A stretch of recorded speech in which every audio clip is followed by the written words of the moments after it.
આપણે બોટાદ અર્બન 1 માંથી આવું છું। હું આશા વર્કર તરીકે કામ કરું છું અને મારું નામ જુલીબેન છે।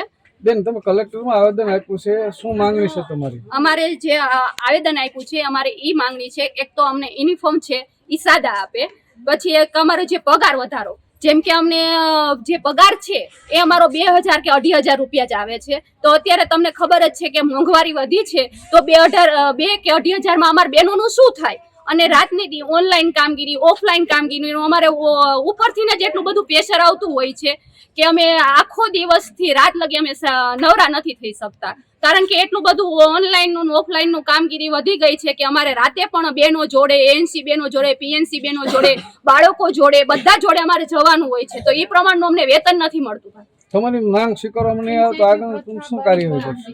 અમે જો તો અમારી માંગ સ્વીકારવામાં નહીં આવે તો અમે જે આ ઓનલાઈન કામગીરીનું તો અત્યારે અમે બંધ કરી છે, અમે ઓફલાઈન કામગીરી પણ બંધ કરી દઈશું અને અમે આગળ જે ગુજરાત લેવલનું છે પણ અમે ત્યાં પણ જશું, કેન્દ્ર લેવલે ત્યાં।